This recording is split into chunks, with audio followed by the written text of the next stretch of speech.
We have talked about abstraction, well, encapsulation as well. So here are four pillars, as I said, in OOP, or object oriented program. Well, we have talked about encapsulation, abstraction, and now we are going to talk about, well, inheritance. Now, inheritance. So inheritance allows new objects to take on the property of existence objects. So we can inherit classes as well. Now, for example, we want to have a new class. Well, everything new. Let's have class user. Class user will have sign in. Now, I want to print this logged. So this is a new class user. Well, this class has a method or a function called sign in. Well, every user in a gaming company or anywhere, for example, let's have a website. Well, this user must sign in. You may wonder why I do not have this, well, dunder init. So this init, well, it is needed. This function is needed if we have variable or attributes. So we do not have variable or attributes now. So we do not need this dunder method. We just have this function, this method. So we have a class user, and we have many subclasses here. Like for this user, we will have subclasses. And let's assume that we are developer in a gaming company, and we have class wizard. Well, let's pass it. We have another class like archer, and let's pass this. So we have this. So everything is clean now for us. We have three classes.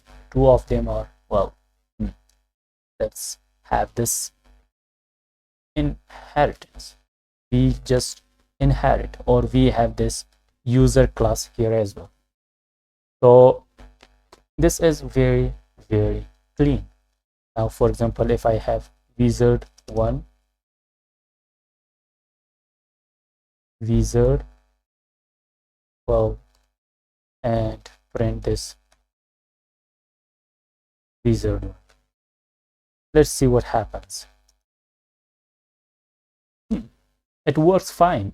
Well, object, wizard, everything is working.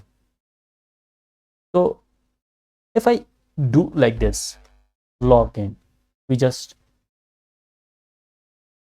I want to access this function or this method. Well, yeah, logged in. It works. It is correct. Everything works fine. Now it is inheritance, like it inherited from the user.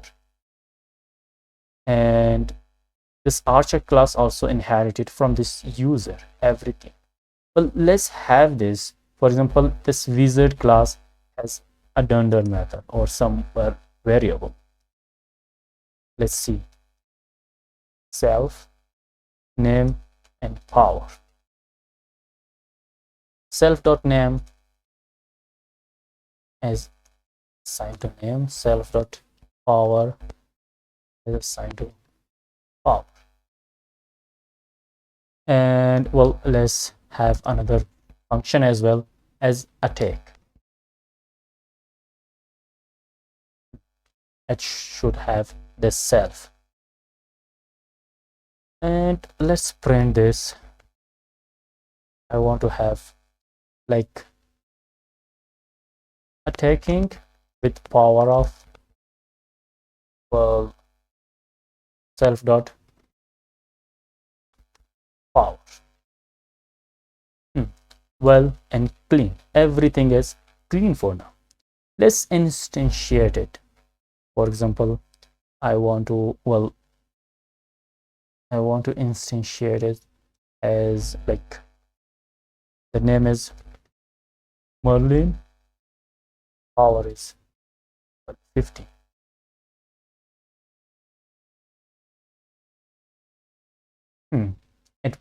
It looks well. It looks very, very great. Now let's have this attack. Will it work fine? Where is self? Means self is not.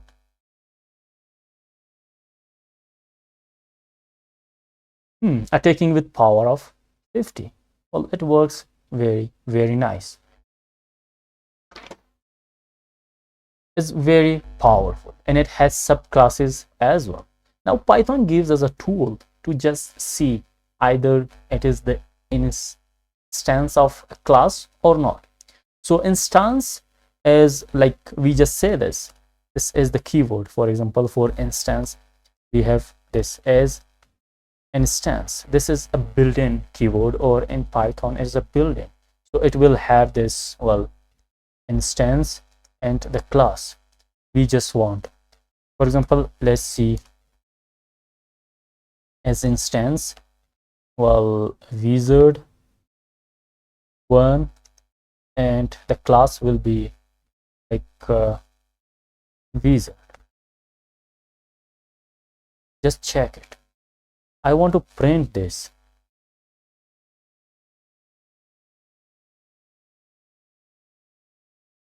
Well, true. It shows us true because it is the instance. Now instead of this wizard, I want to have this user. What will be the answer? Well, again true. Why? Because this wizard class is the, well, subclass of this user.